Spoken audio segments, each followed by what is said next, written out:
The problem of writing the history of the rise of Islam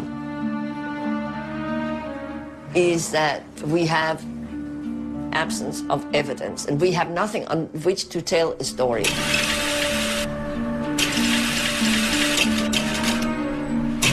I had expected Muslim testimony from the 7th century, but there's nothing there. I can't find anything.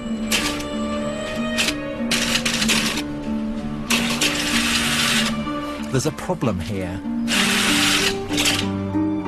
You're delving into the origins of Muslims' deepest beliefs, but where is the historical evidence?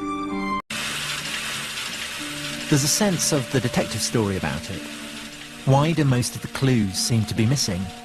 When the Romans conquered the Middle East, they left behind all kinds of evidence. Histories, inscriptions, coins.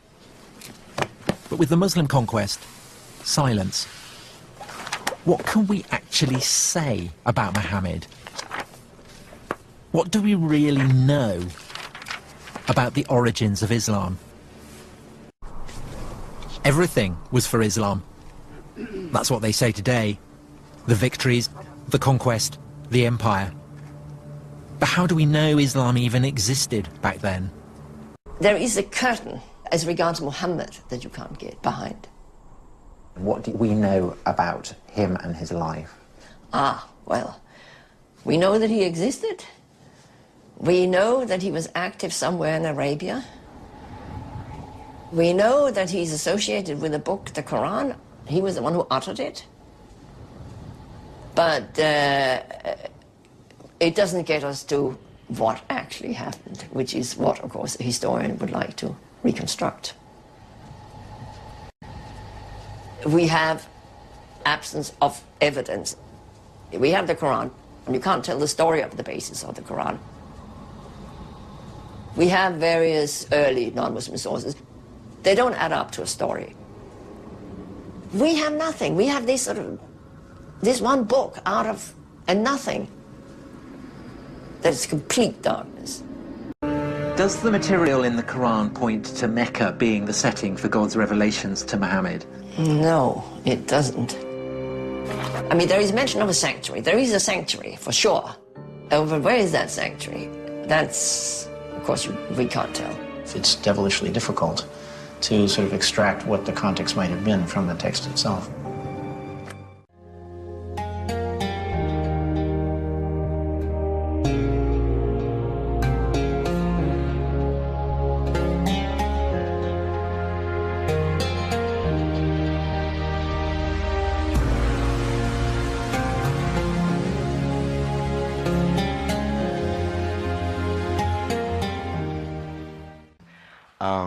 I noticed in your discussion you spoke of Jesus citing the Gospels and the Bible repeatedly, which I believe is a perfect way of addressing Jesus in seminary or in church. But it's a circular argument to some extent. It's the Bible is right because the Bible says it is right.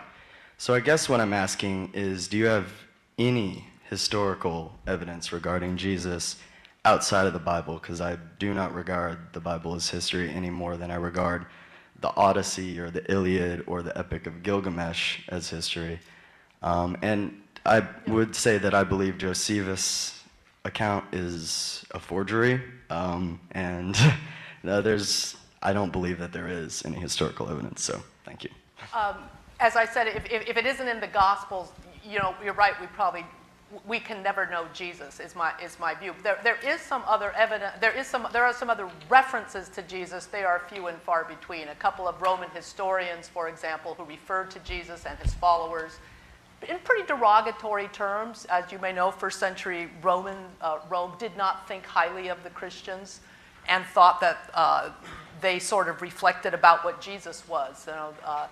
There's some quote to the effect that the Christian movement, the movement started in Galilee, which is the source of all, what do you expect, bad things.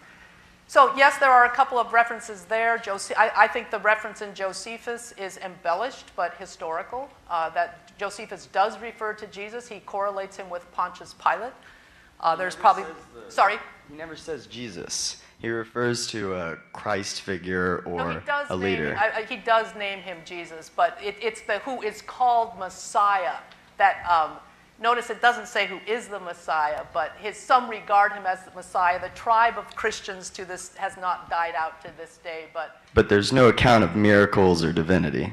There's no account of divinity, no. There is a statement who did, strange feats. That's debated about whether that's Josephus or not. The historical evidence of the Gospels, it seems to me, fits Jesus into a first century milieu. It explains him vis-a-vis. He looks like a first century Jew, and he can credibly give rise to the New Testament that we have granted.